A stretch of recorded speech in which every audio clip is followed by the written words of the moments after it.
नमस्कार, आदाब, सत श्री अकाल मित्रों, स्वागत है समाधान कार्यक्रम में एक बार पुनः आप सभी का। एक बच्चा थोड़ा अक्लमंद नहीं था, स्कूल जब जाता था सब उसे बहुत चिढ़ाते थे क्योंकि उसे बहुत ज़्यादा कठिनाई होती थी सभी विषयों में। टीचर्स भी बहुत परेशान थे कि आखिर इस बच्चे का होगा क्या? लोगों के चिढ़ाने से वो बहुत परेशान हो गया क्योंकि उसे तरह-तरह के लोग बातें कहा करते थे कि ये तो बैलों का सरदार है, बिल्कुल ही बुद्धू है, इसे कुछ भी नहीं आता, आदि-आदि इत्यादि। अब वो थक-हार के उसने स्कूल जाना ही बंद कर दिया। वो जंगल में चला गया और वहाँ थका-हारा वो किसी कुएँ के निकट लेटा हुआ था। प्यास लगी, पानी निकाला उसने कुएँ से, पिया और उसने देखा कि जो कुएँ की जो दीवारें थीं, जहाँ से पानी निकाला जाता था, वहाँ बार-बार रस्सी के आने-जाने से निशान पड़ गया था। दिमाग में उसके एक बात आई कि एक रस्सी जब इतने कठोर पत्थर पर निशान बना सकती है, तो लगातार यदि अभ्यास किया जाए, तो क्यों नहीं मैं भी अक्लमंद हो सकता, क्यों नहीं मैं भी पढ़ाई में अच्छा हो सकता। वापस वो स्कूल गया, लोगों ने फिर से उसे चिढ़ाना शुरू किया लेकिन उसने अपना प्रयास जारी रखा, लगातार वो पढ़ता रहा। यही बालक आगे चल के वरदराज नाम से प्रसिद्ध हुए जिन्होंने संस्कृत में बहुत सारे ग्रंथों की रचना की। तो मित्रों, यदि लगातार प्रयास किया जाए तो निश्चित रूप से अपनी कमजोरियों पर जीत प्राप्त की जा सकती है। जब लोग हमें कुछ कहते हैं, कमेंट्स करते हैं, तो निराश होने की बजाय हमें अपनी अच्छाइयों पर, अपनी कोशिश पर, अपनी हिम्मत पर ध्यान देना चाहिए और विश्वास रखना चाहिए कि एक न एक दिन मैं सफल अवश्य होऊंगा। आइए इन्हीं शुभ विचारों के साथ, इस प्रेरणा के साथ आज की इस कड़ी की शुरुआत करते हैं और व्रता जी का अभिनंदन करते हैं। व्रता जी, बहुत-बहुत स्वागत और अभिनंदन है। Thank you. थके ना व्यक्ति, हारे ना, कमेंट्स सुन कर के परेशान ना हो और सतत प्रयास करता रहे, इस विषय पर क्या कहें? अनेक लोग आज हार मानते दिखाई देते हैं। जी। फ्रस्ट्रेशन बहुत जल्दी आता है, फिर इससे इरिटेट होते रहते हैं।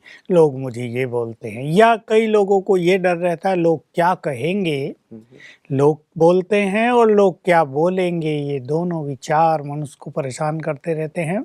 लेकिन जिसे आगे बढ़ना है, जिसे कुछ करना है, ये सत्य है कि उसे इन चीज़ों की परवाह न करके निरंतर प्रैक्टिस करते रहना चाहिए। जैसे आपने कहा कि यदि किसी भी फील्ड में कम हैं, बुद्धि की बात नहीं, चाहे कोई भी फील्ड हो जी। जिसमें मनुष्य वीक हो, अगर बार-बार अभ्यास करेगा तो संसार का ऐसा कोई फील्ड नहीं, कोई सब्जेक्ट नहीं जिसमें मनुष्य बहुत आगे ना बढ़ सके। हुँ, हुँ। तो बिल्कुल ईश्वरीय ज्ञान हमें यही सिखाता है।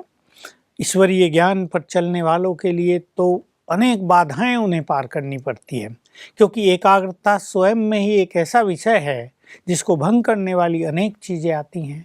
फिर माया से युद्ध है। माया अलग अलग रूपों में मनुष्य का सामना करती है। हुँ, हुँ। संसार में फिर समस्याओं से युद्ध है मनुष्य का। ऐसा कह सकते हैं कि उसका जीवन ही एक संघर्ष बना हुआ है, एक युद्ध क्षेत्र बना हुआ है। उस युद्ध क्षेत्र में कभी हार कभी जीत ये सब होता रहता है। ऐसे में बैलेंस रखना, हिम्मत को न खोना, इसके लिए बहुत अच्छे ईश्वरीय ज्ञान की आवश्यकता होती है।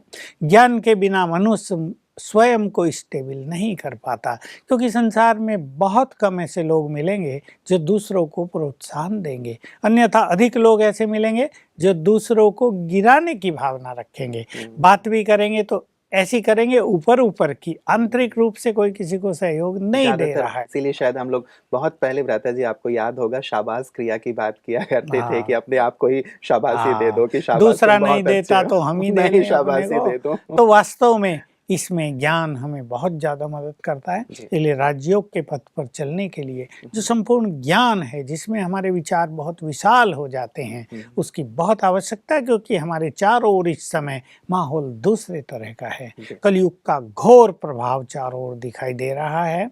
इसलिए मनुष्य को निराशा, उदासी, हताशा, अकेलापन ये बहुत फील होता है। हुँ, हुँ। इसको ओवरकम करने के लिए ज्ञान की बहुत बड़ी आवश्यकता है। विद्यार्थियों के लिए विशेष करके क्या कहेंगे भ्राता जी? एवरेज जो स्टूडेंट को यदि हम देखें तो होता ही है कि हाँ, मैथ में या फिर फिज़िक्स में किसी न किसी में कमज़ोर है। ऐसे में कैसे ओवरकम कर सकता है? इतना ही नहीं, कोई थोड़ा मोटा है तो लोग उसे मोटा ही कहते रहते हैं, उसका नाम ही मोटा पड़ जाता है, मोटे। जी। और कई बातों में लोग उसे चिढ़ाने लगते कोई हैं। काली है तो उसको हाँ, काली, तो हाँ, बहनों को फिर ये लंबा बड़ी। है तो उसको लंबू, भिन्न-भिन्न नामों से भी लोग पुकारने लगते हैं। जी। और फिर ये भी बात कि कई लोग सभी सब्जेक्ट में होशियार होते हैं लेकिन मैथमेटिक्स में कमज़ोर हैं। अब मैथमेटिक्स में ही बहुत ज़्यादा नंबर आते हैं, उसी में कोई कमज़ोर हो तो टोटल डिवीज़न पर भी असर आता है। जी, जी। कोई इंग्लिश में कमज़ोर होते हैं तो उन्हें निराशा रहती है, क्योंकि इंग्लिश ऐसा सब्जेक्ट है जिसके माध्यम से अनेक कंपटीशन आज होने हैं।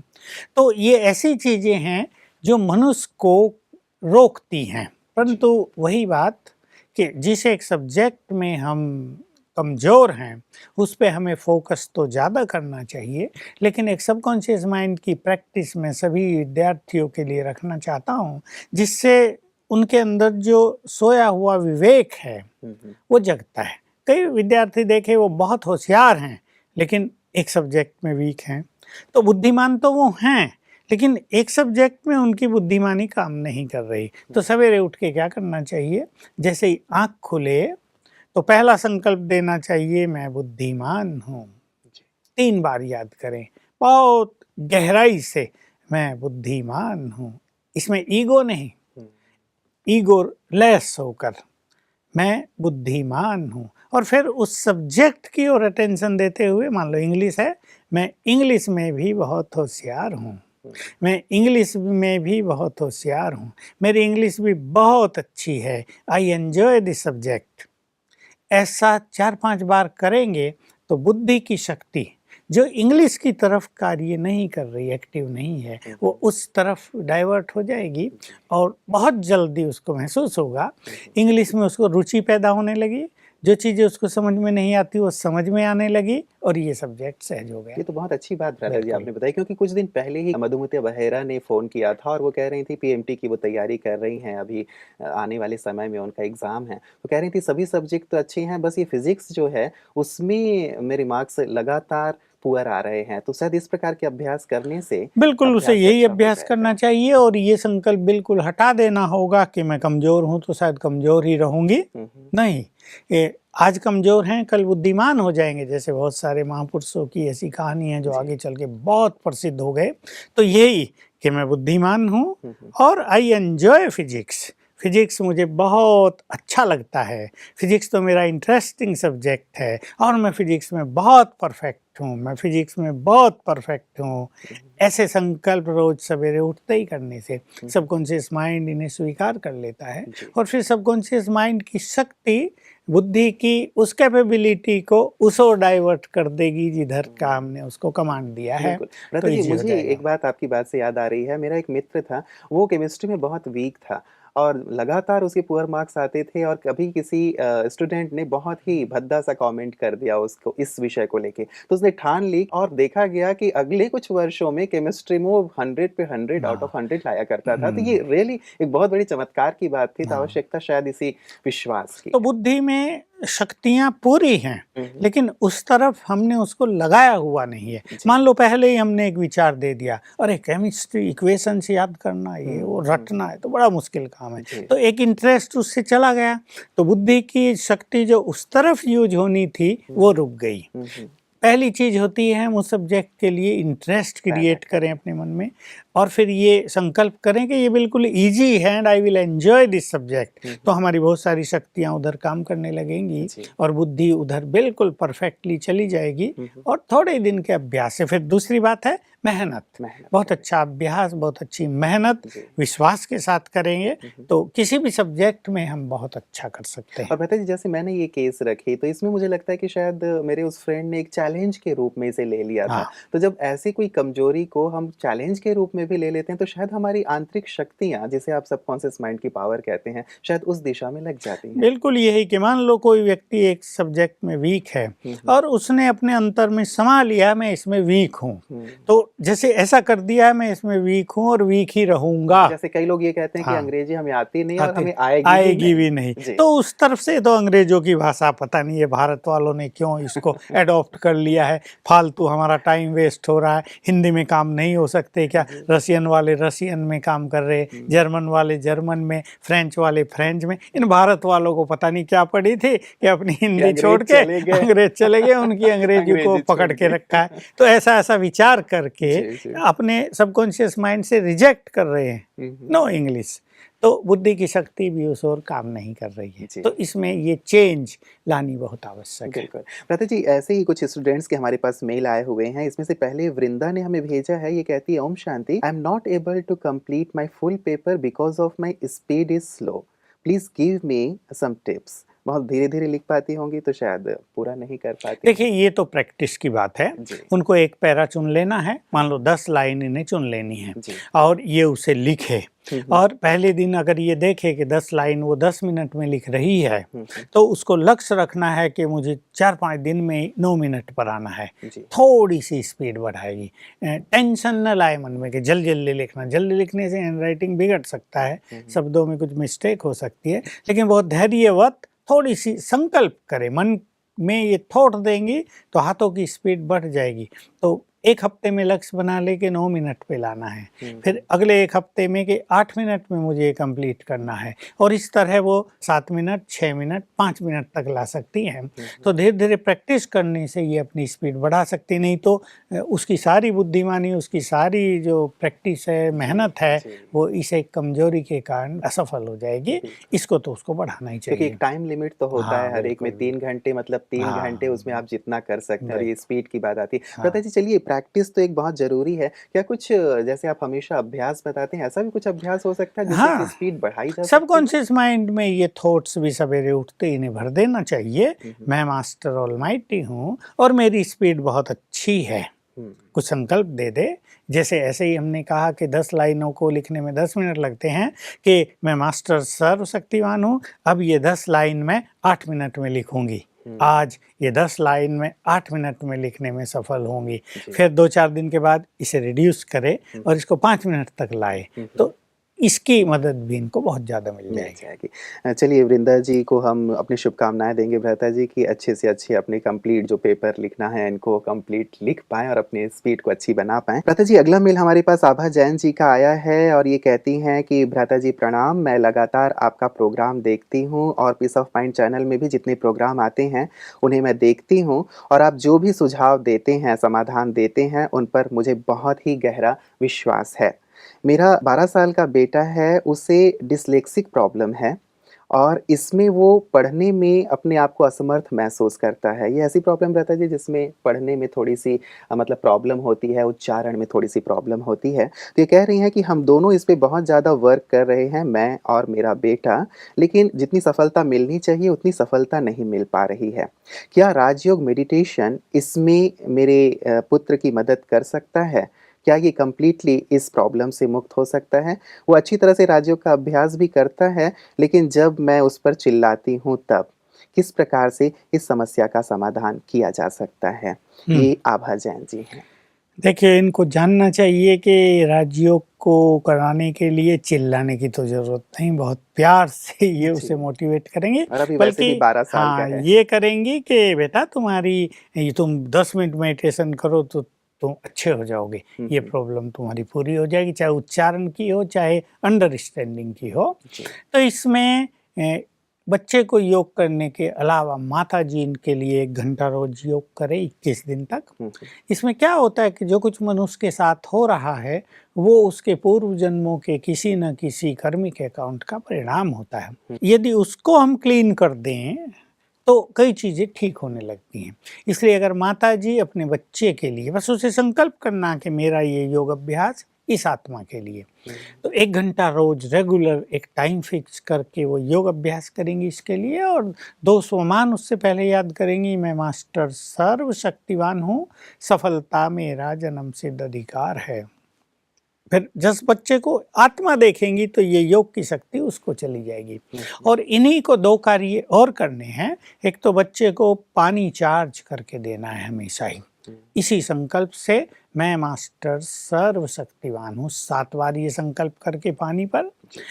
तो 5-6 बार बच्चे को थोड़ा-थोड़ा पानी ये अवश्य पिलाना है, और इसके ब्रेन को एनर्जी देनी है। ये काम भी माँ करेगी, वैसे भी माँ की एनर्जी को बच्चा बहुत जल्दी रिसीव करता है, तो उसकी विधि बहुत अच्छी, जैसा हम सदा ही सिखाते हैं, हुँ। दोनों हाथ बहुत अच्छी तरह मलते हुए 3 बार याद करेंगी मैं मास्टर सर्वशक्तिमान हूँ, तो हाथों में एनर्जी आ जाएगी। जी। फिर ये दोनों हाथ बच्चे के ब्रेन पर दोनों तरफ रख देना, लेफ्ट राइट ऐसे। कुर्सी पे बैठा ले बच्चे को और उसके इस पर 1 मिनट रख दें। बच्चा आंखें बंद कर ले और माँ संकल्प करे, बच्चा भी संकल्प करे कि ब्रेन परफेक्ट हो जाए। और ऐसा 10 मिनट सवेरे कर दें, 10 मिनट शाम को। तो ये 10-10 मिनट देने से ब्रेन, क्योंकि कंट्रोल तो सब कुछ ब्रेन कर रहा है, तो ब्रेन में जहाँ भी कुछ गड़बड़ है, डेफिशिएंसी है, जो किसी की पकड़ में नहीं आ सकती, मेडिकल साइंस यहाँ तक नहीं पहुँच सकती कि वो पकड़ ले कि ब्रेन में क्या गड़बड़ है, तो इससे वो ऑटोमेटिकली ठीक होने लगेगी। और ये काम भी इसको 21 दिन तक करना है, 10 मिनट सवेरे, 10 मिनट शाम को। तो ये 3 प्रयोग अगर ये बहुत सच्चे दिल से और विश्वास के साथ करेंगी, और बच्चे को भी डांट के नहीं, बहुत प्यार से इस कॉन्फिडेंस में लेना है कि हम जो ये अभ्यास कर रहे हैं इससे ये प्रॉब्लम सदा के लिए समाप्त हो जाएगी। तो बच्चा भी इसमें मानसिक रूप से कोऑपरेट करेगा, क्योंकि उसका कोऑपरेशन बहुत ज़रूरी है। वो अगर इस तरह के संकल्प नहीं करेगा, मान लो वो ये सोचता है नहीं मम्मी मुझे कुछ होने वाला नहीं, मैं तो ऐसा ही रहूँगा, मैं ऐसे ठीक थोड़ा ही हो जाऊँगा, डॉक्टर ठीक नहीं कर सके तुम्हारा हाथ ठीक कर देगा क्या? अगर वो ऐसे सोचता है तो बहुत मुश्किल होगा। लेकिन अगर वो कोऑपरेट कर रहा कि हाँ मैं इससे ठीक हो जाऊंगा, मेडिटेशन का तरीका है, मैं इससे बिल्कुल ठीक हो जाऊंगा, तो बहुत गहरा इफेक्ट पड़ेगा। तो बहुत विश्वास के साथ 21 दिन तक ये तीनों काम करने हैं। बिल्कुल। भ्राता जी, आभा जैन जी का ये प्रश्न था। लगता है कि चलिए आभा जी का ये जो प्रश्न है पूरी तरह से इसका सुंदर समाधान आपने दिया है। बच्चे की तकलीफ जल्दी से जल्दी दूर हो जाएगी और एक नॉर्मल बच्चे की तरह वो पढ़ पाएगा, समझ पाएगा और बहुत अच्छा इंसान बनेगा और अपनी जो भी पढ़ाई है उसे अच्छे सुंदर ढंग से पूर्ण कर पाएगा। एक प्रश्न हमारे पास भ्राता जी और आया हुआ है, चूँकि हम स्टूडेंट्स की बात कर रहे हैं तो ये फ़ोन कॉल था। वैसे ये रांची की हैं अनुपमा जी, लेकिन अभी बैंगलोर में हैं। इंजीनियरिंग का इनका फाइनल ईयर है। लेकिन पिछले 4 साल से विशेष करके इन्हें सिर में और पूरे शरीर में दर्द रहता है, खास करके माइग्रेन की शिकायत ये बता रही थीं। और भारत के अलग-अलग स्थानों पे अच्छे-अच्छे डॉक्टर से भी इन्होंने इलाज करवाया है, लेकिन किसी भी प्रकार की इन्हें कोई राहत अभी तक नहीं मिली है। डॉक्टर्स ने हाई से हाई डोज़ इन्हें दिया है, लेकिन उसके बाद भी किसी प्रकार की इन्हें रिलीफ़ नहीं है। कई बार ये कहती हैं कि मैं पढ़ तो बिल्कुल पाती ही नहीं हूँ, बिस्तर से भी उठने की इच्छा नहीं होती है। क्या इसका राजयोग के माध्यम से कोई समाधान हो सकता है? बिल्कुल समाधान हो सकता है, क्योंकि 2 केस जी। हमने पिछले ही दिनों में ठीक होते देखे हैं राजयोग के माध्यम से। उन्हीं अनुभवों के आधार से मैं इनको भी राय दूंगा, क्योंकि ये माइग्रेन तो ऐसी बीमारी है, मुझे भी समझ में नहीं आया कि बड़े-बड़े डॉक्टर्स भी इसको ठीक नहीं कर पा रहे हैं। जी। और उनकी समझ में नहीं आ रहा है कि इसका कारण क्या है, या दवाइयाँ काम नहीं कर रही हैं, ये तो वो जाने। पर राजयोग के द्वारा ये बहुत जल्दी ठीक हो जाता है। अन्यथा एक स्टूडेंट के लिए जिसको माइग्रेन हो, उसने ठीक कहा, वो तो उठ भी नहीं पाती होगी, और पढ़ते ही तो उसका भारी हो जाएगा, सब कुछ एकदम मुश्किल हो जाएगी उसे। वह भी तो उसका तो इंजीनियरिंग कर रही हाँ, हैं। उसका तो पूरा कैरियर ही समाप्त होने के कगार पर आ जाता है। जी, जी। इसलिए इन्हें कॉन्फिडेंस रखना है और बस अब आशावादी हो जाएं कि इनके सुनहरे दिन बहुत जल्दी आ जाएंगे। 21 दिन के लिए ये बहुत अच्छा प्रयोग ये करें पहले, और अगर ज़रूरत पड़े तो दोबारा 21 दिन के लिए करेंगे। जी। एक तो इन्हें पानी चार्ज करके पीना है, वही विधि, पानी गिलास लें और गिलास को दृष्टि देके 7 बार ये संकल्प करेंगी, मैं परम पवित्र आत्मा हूँ। इसमें ये संकल्प करना है ताकि इनके ब्रेन को प्योर एनर्जी जाए, पूरे बॉडी में जाए। ऐसा पानी 5 बार अवश्य पी लेंगे। जी। दूसरा है, रात को सबकॉन्शियस माइंड में इनको ये संकल्प भरना है, जैसे नींद आ रही हो, वैसे तो इनको दिन में भी ऐसी स्थिति कई बार रहती होगी, नींद जैसी बिल्कुल डलनेस। तो ये संकल्प करें 5 बार, मेरा माइग्रेन बिल्कुल ठीक हो गया है, मैं संपूर्ण रूप से स्वस्थ हूँ, मैं बहुत एक्टिव हूँ, मेरी बुद्धि परफेक्टली काम कर रही है। ऐसे अच्छे संकल्प सबकॉन्शियस माइंड को देंगे तो सबकॉन्शियस माइंड इन्हें कमांड के रूप में स्वीकार कर लेता है। और फिर सबकॉन्शियस माइंड रात में विशेष रूप से जब मनुष्य सोता है, एक सर्जन के रूप में काम करता है, एक बहुत सुप्रीम डॉक्टर कह सकते हैं उसको एट दैट टाइम। इसलिए सोने से पहले अपने सबकॉन्शियस माइंड को ये कमांड्स देने का बड़ा महत्व है, विशेष रूप से क्योंकि रात को हमारे सबकॉन्शियस माइंड में बहुत ज़्यादा हीलिंग पावर होती है। ये सभी हमारे डॉक्टर्स को भी जानना चाहिए और पेशेंट को भी जानना चाहिए। तो सोने से पहले अगर हम अपने सबकॉन्शियस माइंड को एक कमांड दे दें, जिसको प्रोग्रामिंग कहते हैं, एक प्रोग्राम दे दें कि मैं बिल्कुल ठीक हूँ, मेरा माइग्रेन ठीक हो चुका है, अब मैं बिल्कुल स्वस्थ हूँ, मेरी बुद्धि परफेक्टली काम कर रही है, तो सारी रात में बहुत काम होगा। और तीसरी चीज़ है कि इन्हें ब्रेन को एनर्जी देनी है। जैसे पहले हमने चर्चा की, दोनों हाथ मलते हुए 3 बार याद करेंगी, मैं मास्टर सर्वशक्तिवान हूँ। ये सभी लोग कर लें अगर पेशेंट, तो बहुत फ़ायदा हो, क्योंकि सारी जो बीमारियां हैं वो कंट्रोल तो ब्रेन से ही होंगी। ब्रेन अगर परफेक्ट है तो सारी बीमारियां आप ही ठीक हो सकती हैं। तो हर व्यक्ति ये करे, मैं मास्टर सर्वशक्तिवान हूँ, 3 बार याद करके हाथों को ब्रेन पे रखेंगे ऐसे, तो संकल्प करेंगे ये एनर्जी मेरे ब्रेन को जा रही है, ब्रेन परफेक्ट हो रहा है। ये भी अपने ब्रेन पर इस तरह हाथ रख के संकल्प करेंगे, मेरा ब्रेन परफेक्ट हो रहा है, माइग्रेन बिल्कुल ठीक हो रहा है। ऐसा 10 मिनट सवेरे, 10 मिनट शाम को। अगर ये तीसरी बार भी करना चाहें तो बहुत अच्छा होगा, क्योंकि इनका केस ऐसा सीरियस है, इनको इसमें टाइम देना ही होगा। बस इतना करेंगे और 15-15 मिनट जैसे ये ठीक होने लगे तो मेडिटेशन करें, क्योंकि अभी इनसे मेडिटेशन नहीं होगा। थोड़ा थोड़ा ठीक होने लगे तो 15-15 मिनट मेडिटेशन करेंगे, और हमें पूर्ण विश्वास है कि इसका जीवन बहुत अच्छा हो जाएगा। अपने अभी इंजीनियरिंग का लास्ट ईयर है, तो बड़ा इम्पोर्टेंट है ये उसमें सफल हों, और इनका पारिवारिक जीवन भी सुखी हो, सारा परिवार सुखी हो जाएगा। हमारी यही शुभकामनाएं हैं। भ्राता जी, जैसे ही इन्होंने बताया कि डॉक्टर्स ने बिल्कुल भी हाई डोज दे के देख लिया, एलोपैथ में शायद इसकी अब मतलब कोई इलाज वाली बात यदि नहीं है, तो आपकी जानकारी में या आपके अनुभव में कोई ऐसी चीज़ भी है योग के अलावा कि किसी और पैथी में इस प्रकार की मदद मिल सकती है? देखिए, मैग्नेट थेरेपी में, एक्यूपेंचर में, एक्यूप्रेशर में और होम्योपैथी में इलाज हैं, लेकिन वही बात है कि कौन मनुष्य किस थेरेपी से ठीक होता है, इसके पीछे भी उसके पुण्यों का बड़ा भारी हिसाब किताब है। ये होम्योपैथी दवाई भी ले लें, मैग्नेट थेरेपी तो सब जगह मिलती भी नहीं है, लेकिन होम्योपैथ तो सब जगह होते हैं। होम्योपैथी मेडिसिन भी ले ले और ये भी करे साथ साथ। बिल्कुल बिल्कुल। चलिए, बहुत बहुत शुक्रिया भ्राता जी, आपने हमारे सभी जितने भी दर्शक हैं जिन्होंने अपने प्रश्न भेजे थे, खास करके विद्यार्थियों से जुड़ी हुई बात हम लोगों ने शुरू की थी, उन्हें भी आज सुंदर प्रकाश प्राप्त हुआ होगा। आपका बहुत बहुत शुक्रिया। मित्रों, बात की शुरुआत हम लोगों ने प्रारंभ में की थी कि वास्तव में यदि लगातार और सतत प्रयास किया जाए तो किसी भी चीज़ में सफलता प्राप्त की जा सकती है। खास करके विद्यार्थियों को तो इस बात पर विशेष करके ध्यान देना है। मुझे एक घटना और याद आ रही थी, चर्चिल का नाम आपने सुना होगा। द्वितीय विश्व युद्ध के समय ब्रिटेन के प्रधानमंत्री वो थे। जब वो छोटे थे तो इंग्लिश बोलने में बहुत हिचकिचाते थे, हकलाते थे, उनके साथ ही उन पे भी कमेंट्स किया करते थे। लेकिन उन्होंने अभ्यास के माध्यम से अपनी इस कमजोरी पर विजय प्राप्त की और द्वितीय विश्व युद्ध के समय संसार के वो सबसे मुख्य वक्ताओं में से एक थे। उनके भाषण बहुत ही प्रसिद्ध हैं आज भी। तो व्यक्ति बचपन में कैसा भी हो, आज कैसा भी हो, लेकिन लगातार अभ्यास करके वो अपने भविष्य को श्रेष्ठ और बेहतर बना सकता है। इसलिए निराश मत होइएगा, लगातार अभ्यास करते हुए, खुद में विश्वास करते हुए आगे बढ़िएगा। आपकी सफलता के लिए हमारी ढेर सारी शुभकामनाएं। नमस्कार।